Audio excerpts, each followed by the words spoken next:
Fin del tiempo. Bien, shalom, mis hermanitos. La silla. Tráeme la silla, no te molestes. Con las almohaditas. Bien, vamos a seguir con el tema que está candente, está la cosa. Te puedes sentar ahí porque tienes puesto el micrófono. A ver si se me oye. Sí. Mira a ver si se escucha, Natanael. Dale. Tiene puesto el micrófono. ¿Se escucha? Habla. Shalom. Sí. Shalom. Sí, se escucha. Bien. Fuerte. Correcto.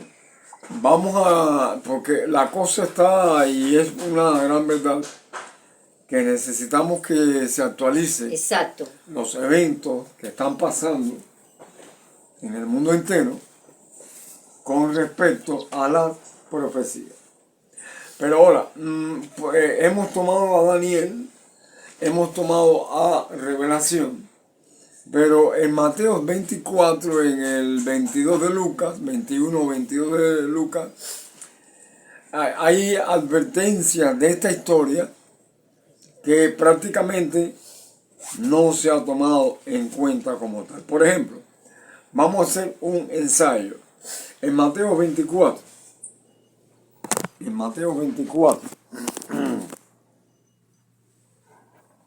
el texto 6, uno lo ha leído desconectado totalmente del libro de Daniel y del libro de Revelación.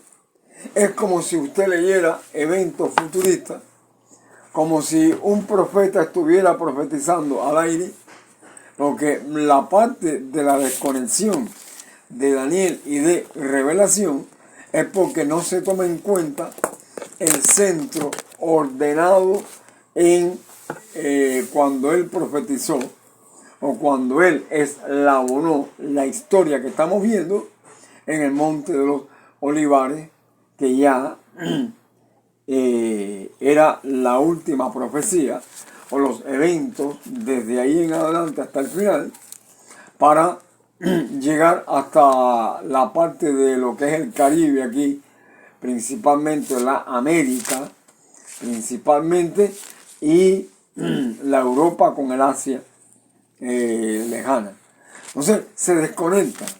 Pero miren para que ustedes vean aquí en el capítulo 24, en el texto 6. A ver, cuando Yeshua habla sobre este tema, dice, y oiréis de guerra y rumores de guerra. Mirad que no os turbéis, porque es necesario que todo esto acontezca, pero aún no es el fin. Porque se levantará nación contra nación y reino contra reino, y habrá pestes, hambres, terremotos en diferentes lugares, y todo esto es, dice él, principio de dolores. Uno lee sin la advertencia que tenemos en los dos libros de Daniel y de Revelación, y parece que, claro, han pasado guerras desde que Yeshua profetizó, pero cuando lo leen desconectado de los eventos finales. A ver cómo si ustedes me pueden entender. Lo leen como eventos finales, pero este tratado de la conexión de este texto 6 y 7 del 24 está enmarcado en Daniel capítulo 11. En Daniel capítulo 11,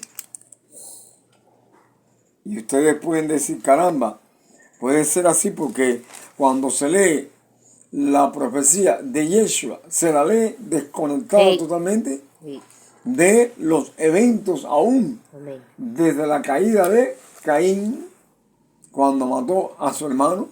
Esa profecía viene eslabonada desde ese evento de asesinar el hermano mayor al hermano menor. Y no se advierte que esto comenzó desde el principio. A ver, por ejemplo, si vamos a conectar Mateo 24, el texto 6 y 7, desde el comienzo de estos dos hermanos, cómo Yeshua Porque hay una desconexión tremenda cuando se lee así. Como Yeshua, la persona que oiga esto, puede decirnos, bueno, pero ¿cómo tú es la hora? Que hay guerra y rumores de guerra. ¿De qué manera se cumple eso? Desde el principio. Desde los Hashamayim, pero quiero ver la parte de la humanidad. Amén. Porque al tomar la humanidad, él no va a hablar de sí, de por sí, va a recoger todo el testimonio que cuando Ángel le dio Amén. a nuestros primeros padres. Ahora, ¿cómo podemos conectar? Claro, lo podemos conectar de la manera que está conectado. No es que sea algo nuevo. Este ejemplo es algo que siempre sucedió, siempre pasó y llegó al clímax de la profecía de los últimos eventos finales desde Yeshua hasta su segunda venida. En estos dos eventos está el libro de Daniel y el de Revelación, dándole un tono de orden profético en cuanto a la guerra y rumores de guerra. Ahora, ¿dónde comenzó una guerra? Amén. En el comienzo de estos dos hermanos, que claro, las personas piensan que era el primogénito, que le llamaron a Caín el primogénito, y Jabel, no, estos seres tenían familia. Caín y Jabel tenían familia porque para ofrecer una ofrenda y que el Señor le pida una ofrenda según un cordero por familia. la Torá, tiene que ser un cordero o una oveja Por familia. o un carnero por familia. De lo contrario, no puede entonces el Señor aceptar a un menor de edad tomando un cordero, tiene que ser padre de familia. Pero bueno, esto lo vamos a tocar un día. Ahora, ¿dónde está la guerra y rumores de guerra? ¿Dónde comenzó la guerra? Porque el Señor te lo da en un orden, guerra y rumores. Es decir, no pone rumores de guerra para que haya una guerra, sino que había en guerra y parece que el partido de la guerra da lugar a otras conquistas más, que es lo que le llaman rumores de guerra también. Y aquí vamos a ver la primera guerra que hubo, que aconteció en los primeros tiempos de la vida de los hijos de Adán, donde comenzó la guerra y donde puede haber rumores de guerra. Vamos a ver para que ustedes vean qué cuantioso y calificativo es el orden de los eventos finales. Como toda la... Bien, en el capítulo 4, ustedes pueden ver allí cómo es que Caín, por ejemplo, el texto 2, dice el texto, bueno, vamos a leer el texto 1, dice el 4.1. Conoció Adán a su mujer Eva, la cual concibió y dio a luz a Caín, y dijo, por voluntad de Hashem he adquirido varón. Después dio a luz a su hermano Jabel, y Jabel fue pastor de ovejas. Para ser un pastor de ovejas, la persona tiene que tener la edad requerida para pastorear. Pastor de ovejas. Y Caín fue labrador de la tierra. Para que labrase la tierra, era para alimentar a su familia. Es decir, que estos seres no eran menores de edad, o sea, como que tal. no eran niños. Según la Torá, no eran niños. No eran niños.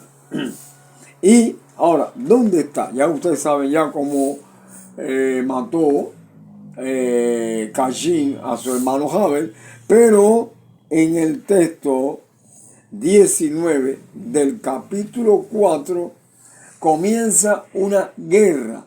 No sé si ustedes se han detenido en el dicho de Lamed, dice de esta manera, el 4:19, y Lamec tomó para sí 2 mujeres. El nombre de la una fue Ada y el nombre de la otra Zila. Y Ada dio luz a Jabal, el cual fue el padre de los que habitan en tiendas y crían ganado. Comienza un desarrollo aquí. Bien, y el nombre de su hermano fue Jubal, el cual fue padre de todos los que tocan arpa y flauta. Ahí comienza la música. Y Zila también dio a luz a Tubal-Caín, artífice de toda obra de bronce y de hierro. Es decir, que Tubal-Caín es el elemento por la cual puede haber una guerra. Tubal-Caín Por la samba. es el... fíjate que tiene el sobrenombre o el nombre que tiene. Está catalogado como Caín, Tubal-Caín. Es decir, que si el hermano de Jabal, Caín, mata, es decir, que a su hermano Jabal, ahí Tubal-Caín tiene un resentimiento muy profundo en lo que respecta a su abuelo o a su padre, y comienza a los demonios a revelarle las armas de hierro y las armas de bronce. ¿Qué dio lugar a esto? Dice así el texto 23, y dijo Lamec a sus mujeres, Ada y Zila, oíd mi voz, mujeres de Lamec, escuchad mi dicho, que un varón mataré por mi herida. ¿Con qué arma lo va a matar? ¿Con el que cría ganado? ¿Con el que No, con la labra samba. la tierra? ¿O con el elemento militar de Tubal-Caín? Efectivamente, dice que un varón mataré por mi herida y un joven por mi golpe. ¿Qué sucedió allí?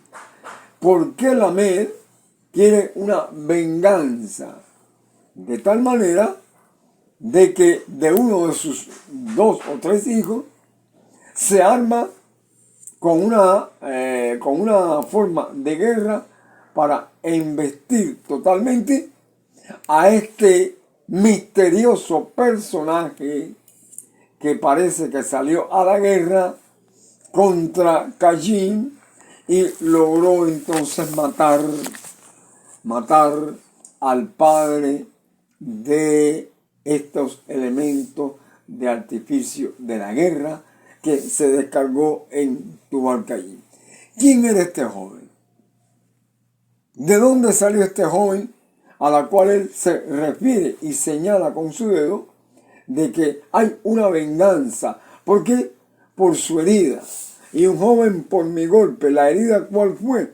La herida mortal que le causó al padre de la rebelión, en el cual para ellos, este padre de la rebelión, ya tenía elementos muy profundos en cuanto a que habían 2 comunidades, en la cual una de ellas era algo pacífico, que es el elemento del pueblo de Hashem. Pero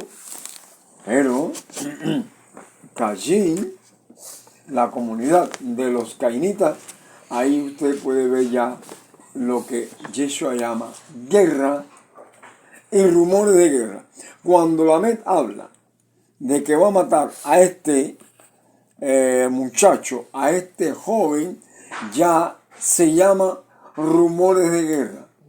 Es decir, que hermano, hay una desconexión total. La guerra fue contra Caín, un joven de la comunidad de Jabal, que vino, que esto muchas personas lo leen y no se dan cuenta que la guerra comenzó de esta manera.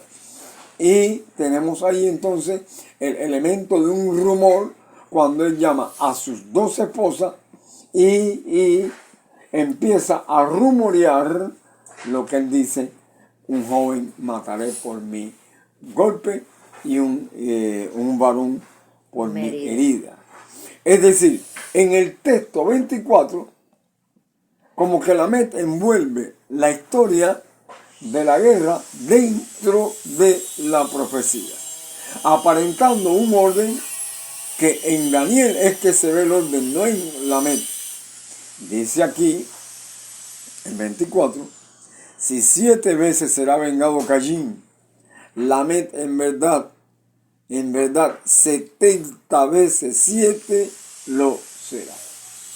Es decir, es la historia, si 7 veces, oigan esto, será vengado Caín, es decir, que al 7º año, al no regresar, por la nota del ángel del pacto que le dio la oportunidad para entrar dentro de la alianza del pueblo, Amén. entonces se soltó. Amén. O alguien con tremendo celo de la comunidad de Jabel fue a la guerra y le cortó la cabeza a Caín. O sea que los 7 años que le dan de oportunidad a la descendencia de Caín para que pueda regresar Al pacto, de la dice, descendencia de... yo pondré señal en pondré ti. señal en ti. Eran Pero eso es 7 dándole años, oportunidad en 7 años, en 6 años, para que al 7º Correcto. podía ser libre, seguir en la rebelión o ingresar al pacto. Correcto, bien. Esto lo habla Yeshua, pero la desconexión de Mateo 24 es tan profunda y Sí, tan porque en Mateo amplia. 24 nada más lo asocian con la segunda venida de Mashiach. Y eso no viene se ve que eso viene desde la primera desde rebelión la de Caín primera con el hermano. rebelión. Y la descendencia de Caín, o sea, la rebelión de los violadores del pacto con los que obedecen el pacto. Correcto. Es la guerra. Es decir que, partiendo de este punto de vista, tomé este texto porque me parece que este texto está bastante claro. Porque los dichos de Yeshua vienen desde el comienzo Amén. Amén. hasta sus días y desde su día Hasta el fin del hasta tiempo. el fin del tiempo. Es decir, que la profecía de Lucas 21, me parece, y Mateo 24 y algo de Marcos no está a la ligera Aislado. ni al azar. Están eslabonadas. Están eslabonados los eventos. Exacto. Por eso que en el libro de Revelación, de Daniel, Mateo 24 y Lucas 21, le da el consenso histórico de tal manera que usted puede ir en un orden, no un profeta que profetiza al azar y tomando ideas que no tienen orden ninguno. No, Yeshua no fue así. Yeshua sabía bien que al hablar a sus discípulos de lo que le iba a acontecer a la Jerusalén actual de su tiempo, Amén. era con respecto a los eventos que iban a suceder antes de la caída de Babilonia. Todo esto son eventos que están bien eslabonados. Por ejemplo, aquí vuelvo a repetir, como repetí los otros días, pero Dime. de una manera más clara de los eventos actuales. Vamos a volver a leer. Estamos ocupados, Vico, estamos dando clases. Ven después, mira, para allá para las 12. Bien, cuando cojamos a Daniel 11, ¿dónde puede estar esto? Claro que tiene que estar en el lugar donde el Señor lo ha puesto, con advertencia, con sabiduría y una copia tal que asombra a los que entran en este aspecto de lo que está pasando hoy, asombran hoy en día a muchas personas que por ignorancia o por desconocimiento total Sí, que se está grabando.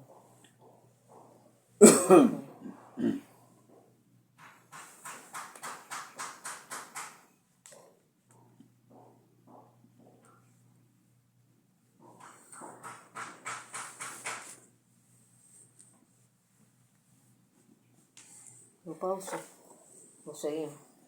pausa para ver si se puede conectar. Daniel, capítulo 11, insistimos en algo en el texto 27 en adelante. No sé si ustedes habrán visto que el modus operandi de la bestia hace el mismo proceso que hizo hace una semana y un tiempecito bien corto atrás, la extracción en la nación de Venezuela. Cuando va y está tirando de la mano derecha para hacer el mismo método, se repite. Es un método por el cual el que está leyendo la profecía tiene que darse cuenta que no hay nada nuevo debajo del sol, de que todo lo que aconteció acontecerá. Incluso en el proyecto de este ser tiene una combinación tremenda con respecto al orden para entonces formar guerra y después rumorear guerra. Es decir, que en la primera parte de la nación de Venezuela, ahí hubo guerra, pero ahora cuando está plantado un poco más a la derecha del Caribe, que nos coge a nosotros como nación, hay rumores. No sé si ustedes han visto, se dan cuenta de esto. Hay una repetición profética en la cual está en el capítulo 11, el texto 27. Oigan para que ustedes vean, se vuelve a repetir la historia. Es decir, guerra y rumores de guerra. Fíjense cómo comenzó en el principio allá y cómo ahora tiene una repercusión que desconectan al lector de que Yeshua eslabonó proféticamente una repetición de la historia con grandes eventos muy candentes o muy geográficamente a un estilo mundial. Pero es la misma historia. Pero bueno, Miguel, si nos ponemos a analizar la trayectoria de toda la historia de la humanidad, ha habido guerra y rumores de guerra donde ha tenido que estar involucrado su pueblo. Exacto, Desde el principio, a través de toda la historia. Que siempre hay un orden. Exactamente, con un orden de cumplimiento profético. Pero al desconectar a Yeshua de este orden, exacto, lo hacemos como un profeta donde su pueblo ha estado involucrado. Que no sabe qué es lo que está pasando en el mundo. Es como si Yeshua estuviera ignorando lo que está sucediendo. No, que no tiene nada que ver con eso. O que no tiene nada que ver, no, al contrario.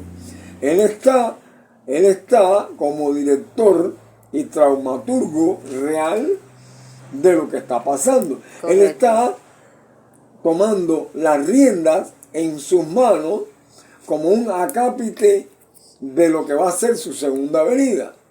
Es decir, cuando el Señor nombró a Ciro en Isaías 47, exacto, su ungido, 45, él no estaba ausente 45. De la situación por la cual Ciro, el Medo, es decir, ya Babilonia había pasado una guerra, y ahora cuando exacto, el decreto de Ciro da lugar a la reconstrucción de Jerusalén, vemos rumores de guerra. Es decir, que por tres veces, en el tiempo de la reconstrucción del templo, fue estorbada la obra por causa de enemigos nacionales del pueblo de Israel. A la cabeza estaba Gesén el árabe y todos estos dos convictos estorbando la obra. ¿Qué tuvo que hacer entonces, como dice la profecía? Que Zorobabel a su lado derecho tenía una espada y en la mano izquierda su plomada, como está escrito en el profeta.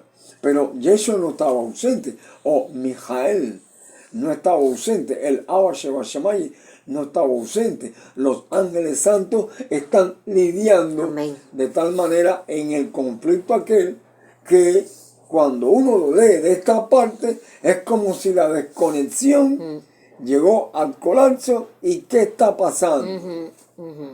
¿Quién dirige este movimiento? ¿Sobre qué planos está fundamentalizada la idea que el Señor levanta un hombre como el martillo de las naciones. Amén. Sí, pero es lo que quiere el Señor ahora en este tiempo, que su pueblo no esté desinformado.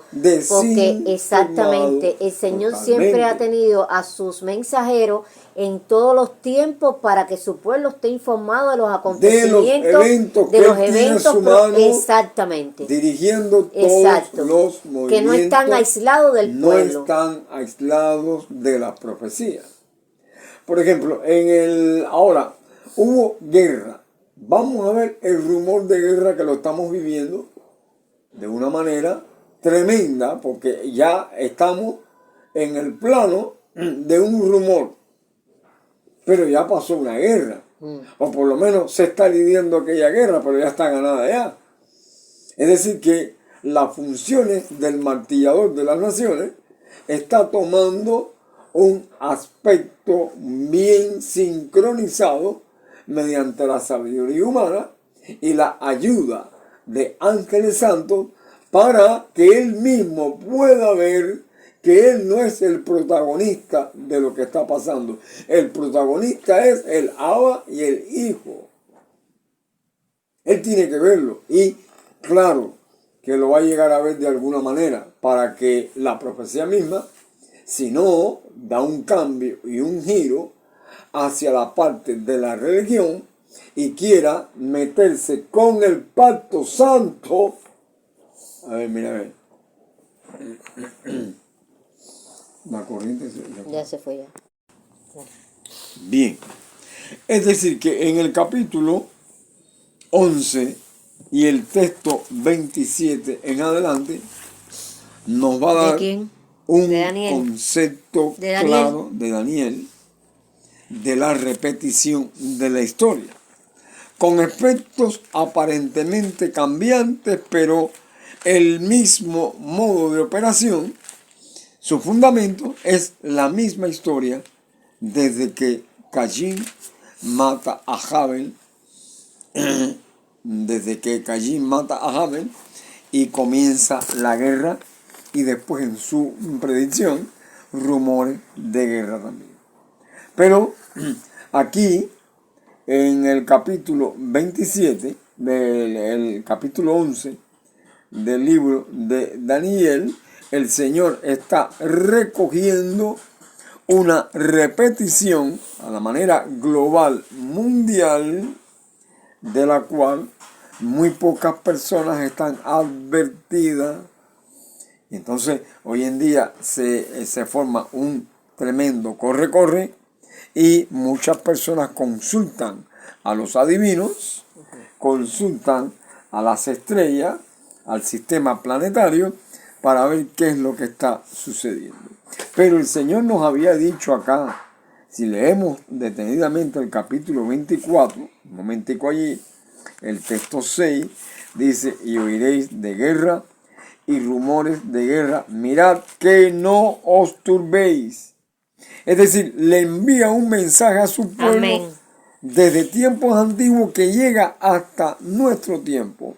No hay por qué turbarse, no hay por qué ponerse nervioso, ni porque se está viviendo, y el Señor nos ha permitido vivir la historia que parece ser que nos va a llevar hasta su segunda venida,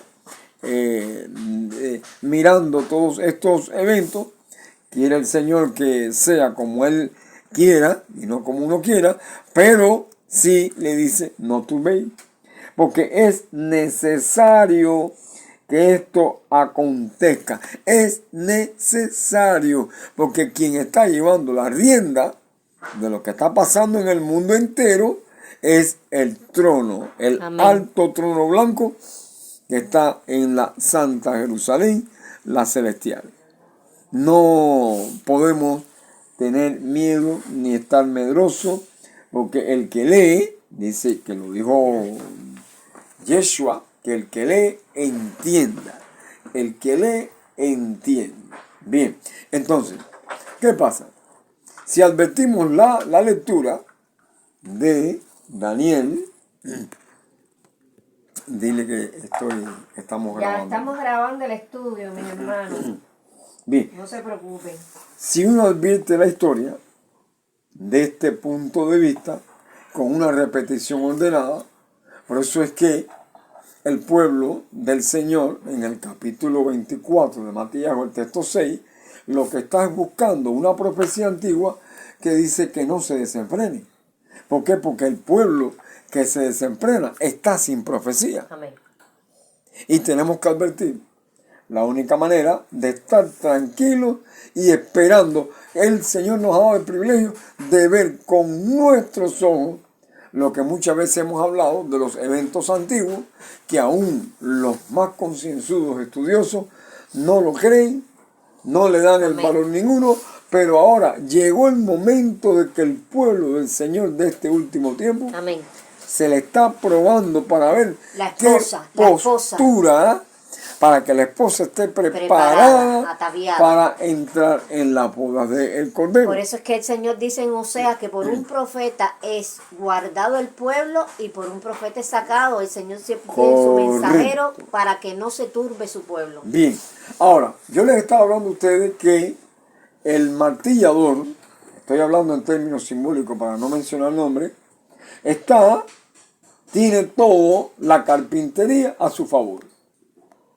Tiene todo el orden de los clavos para postillar estos clavos en las tablas, en las cuales, tablas que están carcomidas por el tiempo, y tratar de enmendar estas tablas viejas ya por una tabla nueva y construir un Titanic o construir una forma de ver cultural que resista a los tiempos.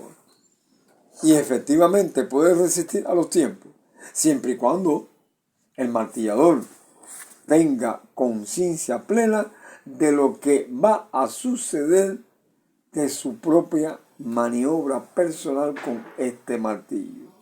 Si él apunta hacia Yeshua y trata de enclavarlo en el madero, entonces este martillador perece y la profecía lo espera. Amén. Vamos a leer para que ustedes vean.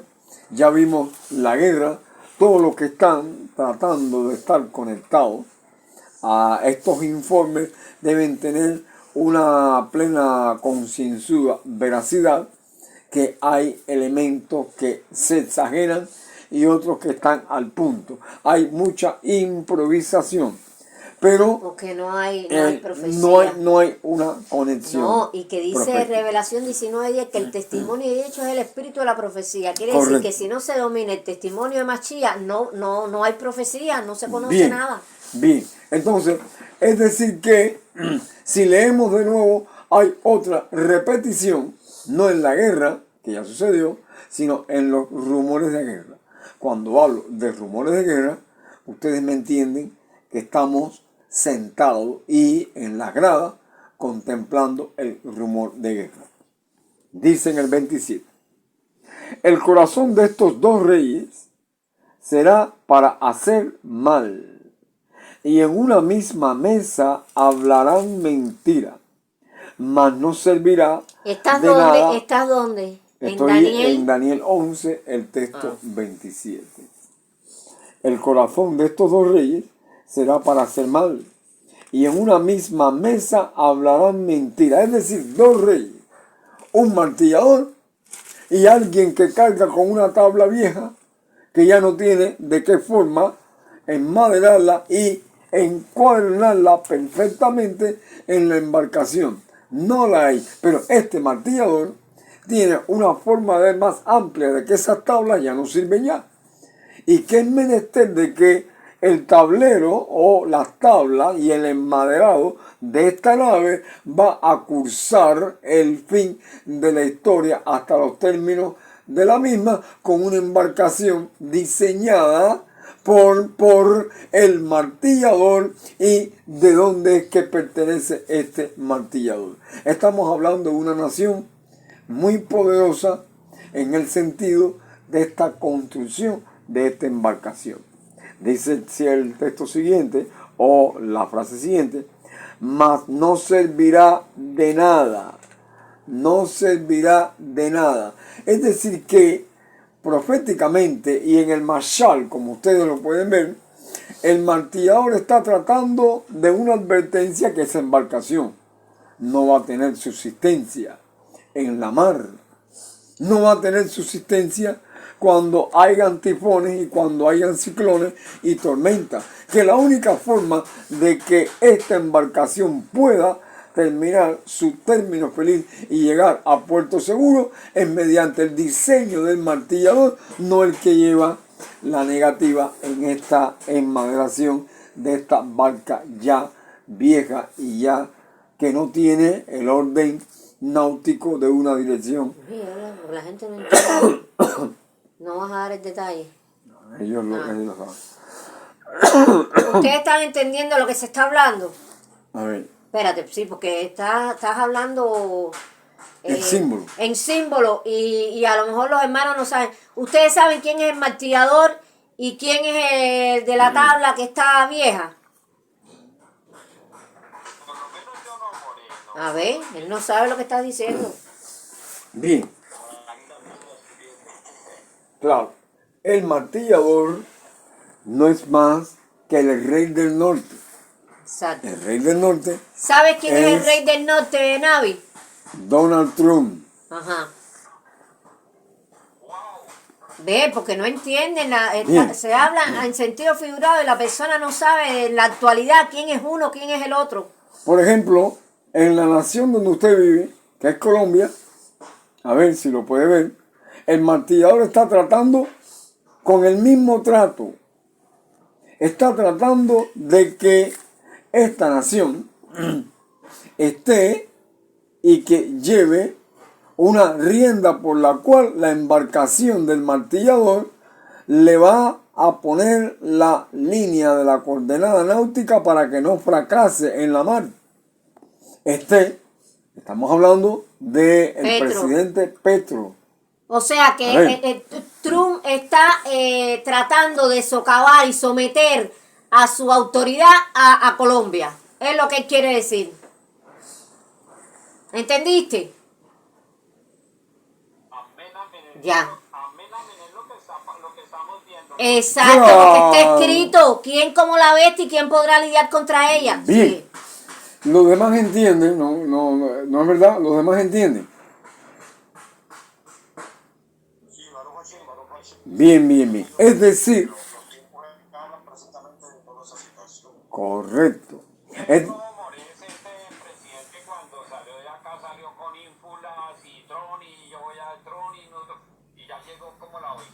No, claro, porque está escrito. Porque el problema es que se cumple de nuevo.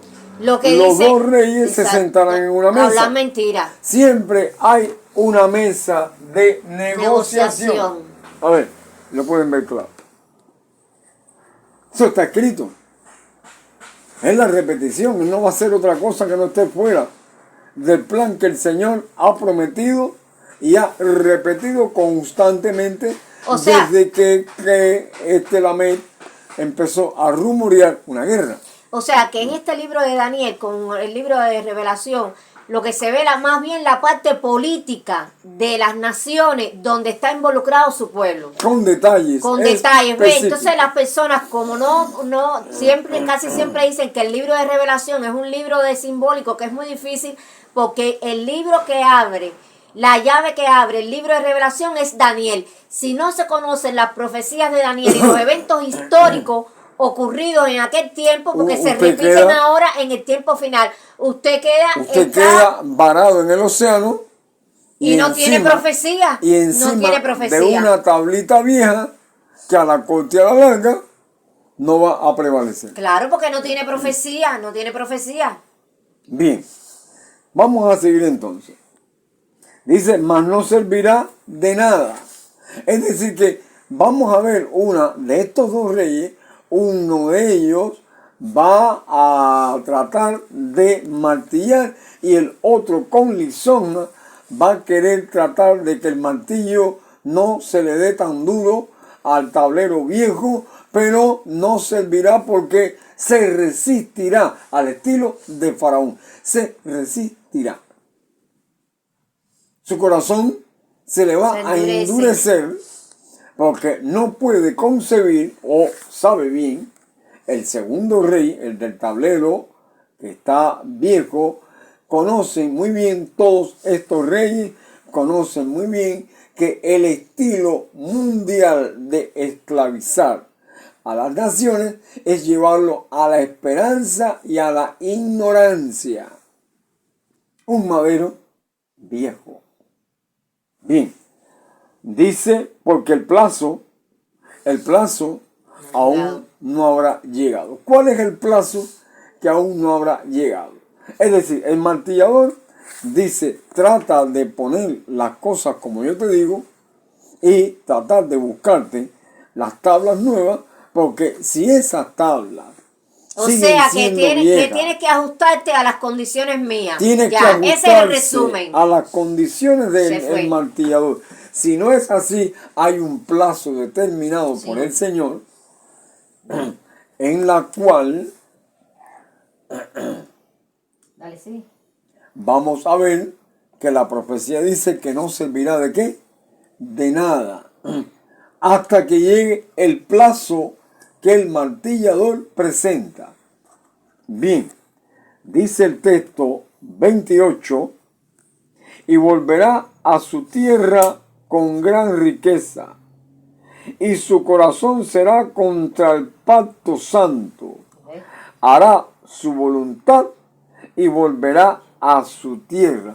Es decir, que dentro del corazón del martillador hay una esperanza que no sospecha el mundo.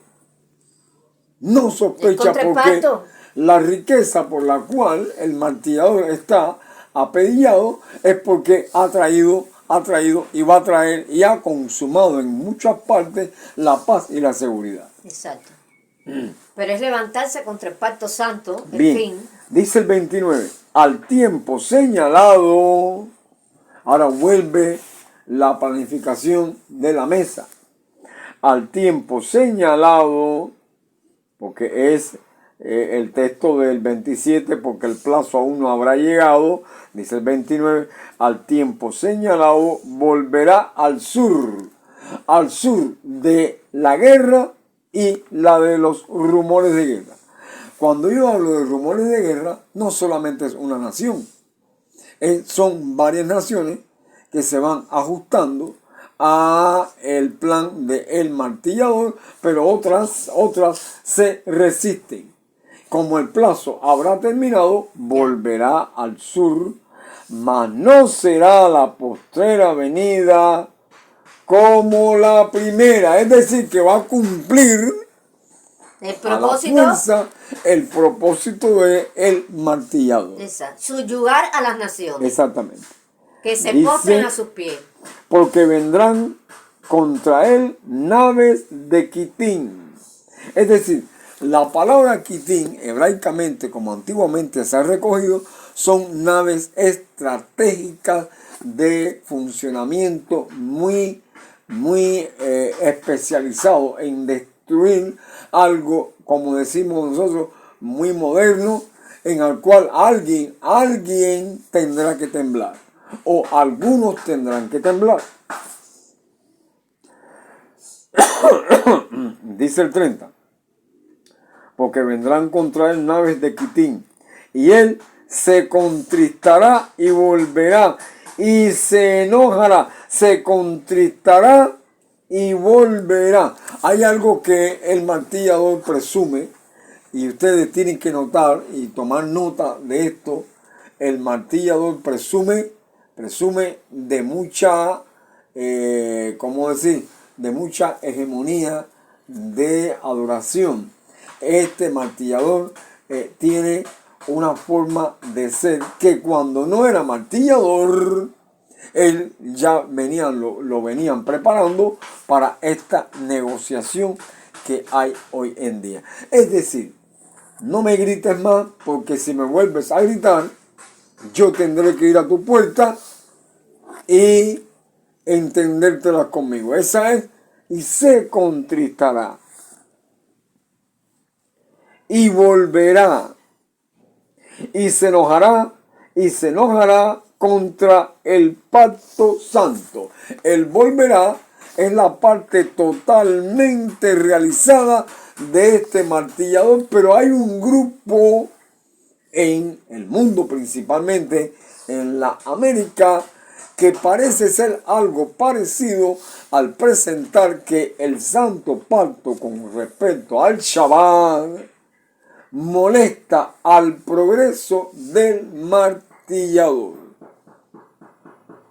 A ver si ustedes pueden entenderme, oigan esto.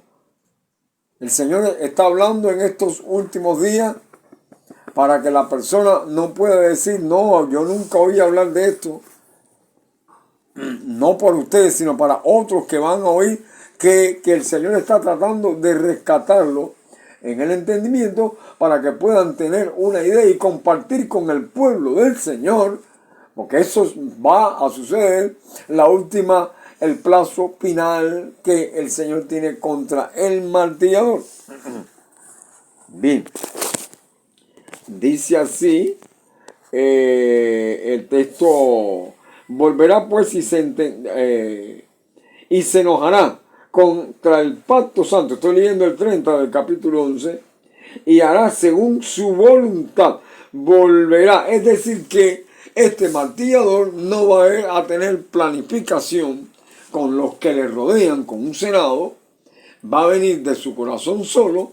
Él, como pasó en Poncio Pilato, cuando la mujer le dijo, no le hagas nada a este hombre o a este justo, porque padecí en sueño de él esta noche. Todo se repite, hermano. Lo que pasa es que los patrones históricos... Exactamente. Bien. Dice así, vuelvo a repetir el texto 30, porque vendrán con él naves de Quitín, y él se contristará y volverá, y se enojará contra el pacto santo, y hará según su voluntad. Volverá pues y se entenderá con los que abandonen el santo pacto. Bien, la hegemonía del martillador triunfó. Amén. La hegemonía está completamente en paz y en seguridad. Pero lo que no sabe el martillador es que cuando haya paz y seguridad, parece que se lo ha olvidado de leerlo en la escritura del King James, que este martillador ahora mucho la parte de la versión del Rey Jaime ahí, y nos vamos a encontrar con algo que el Señor ha dicho que parece que no lo ha visto. Es decir, lo que no ha visto, ¿qué es lo que es? ¿Qué es lo que no ve? ¿Qué es lo que es el pacto? No sabe lo que es el pacto. ¿En qué forma este pueblo está exhibiendo el pacto?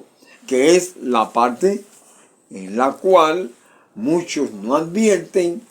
Y aquí en Mateo 24, el texto, déjame ver,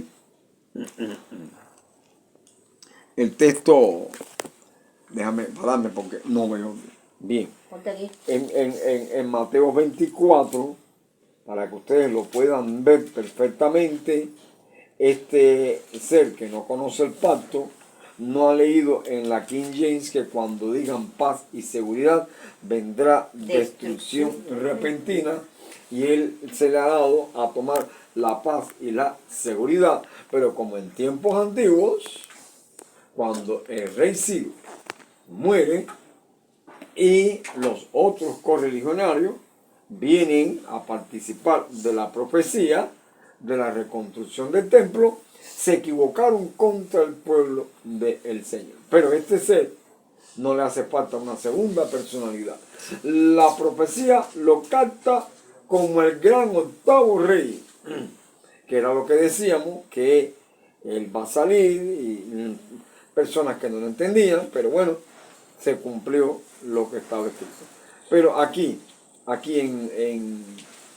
en Mateo, para entendérsela con el pacto, aquí casi en el último capítulo del libro de Matías Hull, voy a leer esto que está aconteciendo dice en el capítulo de Matías, el texto 28, dice, pero los 11 discípulos, 28 el texto 16, pero los 11 discípulos se fueron a Galilea, al monte donde Yeshua les había ordenado. Y cuando le vieron, le adoraron, pero algunos dudaban. Y Yeshua se acercó y les habló diciendo, toda potestad me es dada en el cielo y en la tierra. Por tanto, id y haced discípulos. Correcto. Por tanto, id y haced discípulos a todas las naciones, purificándolos en el nombre del Padre, del Hijo y del Ruach HaKodesh, enseñándoles que guarden todas estas cosas que os he mandado, y aquí estoy con vosotros, y está con nosotros todos los días, hasta el fin del mundo. ¿Dónde está la paz y la seguridad de este martillador? ¿Acaso este martillador no advierte que el pueblo de Israel es con respecto a la promesa? Y no, esto viene cocinándose en el corazón de este ser, de este martillador, por la cual en Daniel capítulo 12 dice que hará según su voluntad, y vuelvo a repetir, dice que aquí y se enojará contra el pacto santo y hará según su voluntad, volverá pues y se entenderá con los que abandonen el santo pacto. Es decir, un tiempo de angustia que ha venido, que está vigente, en la cual muchos que han caminado en el pacto han dicho, dura es esta palabra, ¿quién la puede resistir? Como dijo Yeshua, y nunca anduvieron más con Yeshua. Esta es la parte que se va a entender. Y que lo estamos viviendo nosotros aquí. Que se está viviendo. Personas que estaban aquí quiera, han abandonado el pacto así sin conexión. Porque hay algo, no sé, pero abandonan el santo pacto. Vamos a verlo así. Bien. En el 31, este ser no parará. Dirá entonces, y se levantarán de su parte tropas que profanarán el santuario y la fortaleza, y quitarán el continuo sacrificio, y pondrán la abominación desoladora, la cual ustedes tienen claro que en Mateo 24, cuando vean la abominación desoladora predicha por Daniel, el que le entienda, es Daniel capítulo 11, al decir Yeshua, el que le entienda, el que lea que Daniel o toda la especificidad de lo que va a acontecer. Es toda la historia y más los que lleguen a esta última parte final. Dígame usted, Navi. Diga, le oigo. Se fue. ¿En qué consiste? ¿Cómo, Navi?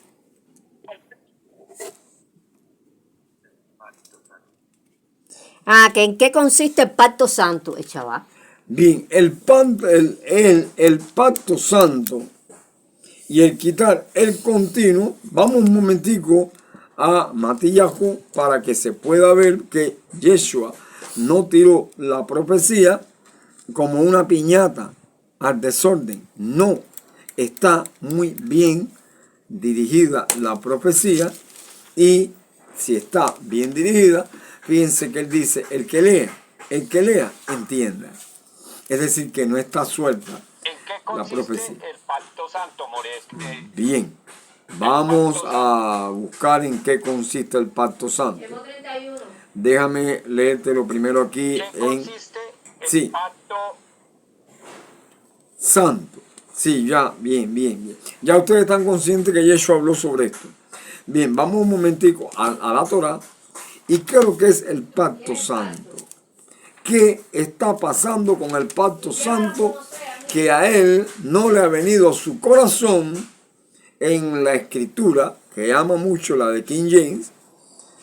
No ha visto que hay un pacto no para el pueblo de la Israel antigua, no, es un pacto en la América que subsiste bajo los auspicios del gran dador de la vida, Yeshua HaMashiach. Aquí en Shemot capítulo, vamos a ver en qué consiste el texto, el capítulo 31, el texto 12 al 17, y ahora, vamos a ver en qué consiste, porque él no va, este ser, este martillador, parece que no va a tratar de, va a ir por donde comenzó la historia. La historia es que Hasatán quería que en el día que ellos coman, era el Shabbat, serían abiertos vuestros ojos. Un ataque frontal contra el día de reposo. Vamos a verlo aquí. El capítulo 31, el texto 12, dice aquí: habló además Hashem a Moshe diciendo: tú hablarás a los Bnei Israel diciendo, en verdad vosotros guardaréis mis días de Shabbat, porque es señal entre mí y vosotros por vuestras generaciones hasta este tiempo, para que sepáis que yo soy Hashem que os santifico. En dos palabras, no os turbéis. 14. Así que guardaréis el día de Shabbat, porque santo es a vosotros. El que lo profanare, de cierto morirá. Porque cualquiera que hiciere obra alguna en él, aquella persona será cortada de medio de su pueblo. 6 días se trabajará, mas el día séptimo es día de Shabbat, consagrado al Señor. Cualquiera que trabaje en el día de Shabbat, ciertamente morirá. Guardarán pues el día de Shabbat los Bnei Israel, celebrándolo por sus generaciones por pacto eterno. En esta versión, por pacto perpetuo. Señal es para siempre entre mí y los hijos de Israel, porque en 6 días hizo los cielos y la tierra, y en el séptimo día cesó y reposó. Entonces, ¿cuál es el santo pacto que el martillador trata de entrar en este terreno después de dar la paz y la seguridad? Amén.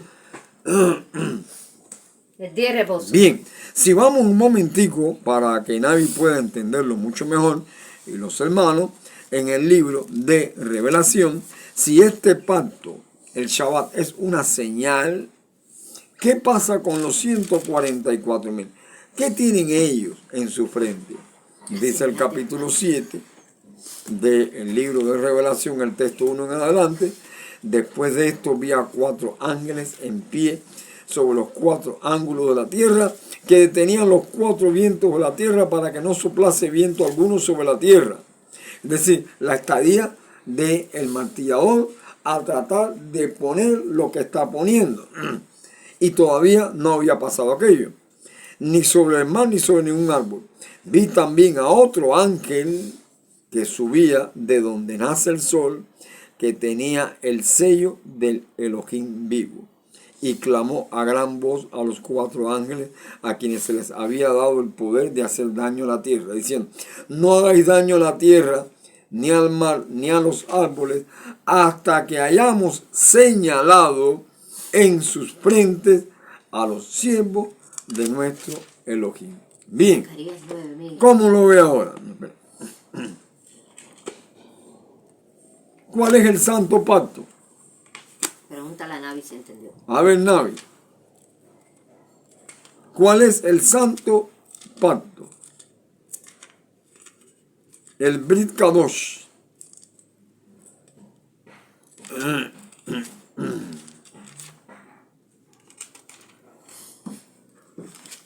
A ver, ¿lo entendió? Se fue.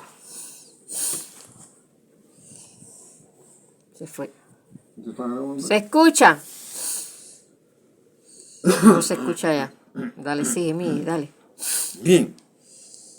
El santo pacto simplemente es el Shabbat y concuerda delineadamente y perfectamente con el capítulo 11, el texto 30, donde dice: y se enojará contra el pacto santo. Y se enojará contra el pacto santo. Si este rey está formulando la paz y la seguridad, de tal manera que hay admiración sobre su persona. Basta decir que en el libro de Revelación lo podemos ver muy claro. ¿Quién como la bestia? ¿Y quién podrá luchar contra ella? Es decir, hermano, que Mateo 24 es la parte principal de la historia. Hará según su voluntad, volverá pues se entenderá con los que abandonen yo trato de entenderlo pues de lo que he aprendido de ustedes, porque por ejemplo aquí en Colombia no existe Shabbat ni día de reposo, se reúnen una hora y ya. Bueno, yo creo que en Colombia sí se sabe del Santo Pacto. A ver, usted sabe por qué, y se lo puedo decir, porque ustedes lo han conocido. Exacto. Ya hay un testigo allí.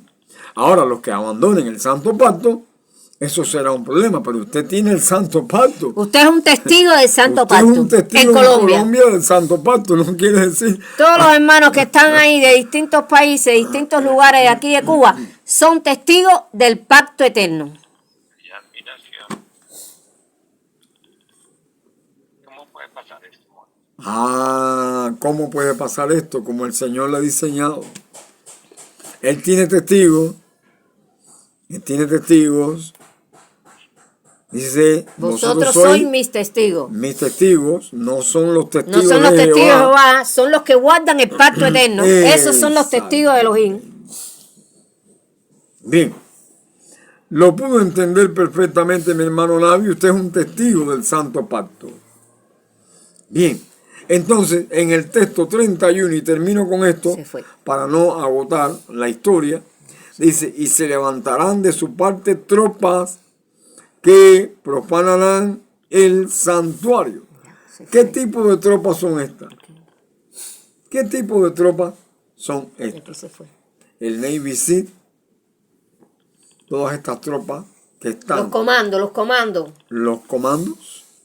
Hermano, la profecía está rayando completamente el cristal de este martillador y le está poniendo una señal de que tenga cuidado y no se equivoque con su plan. Baruch Hashem, hermano, seguiremos en otro momento. Ya está grabado completamente. Shalom, shalom para todos. Shalom, shalom.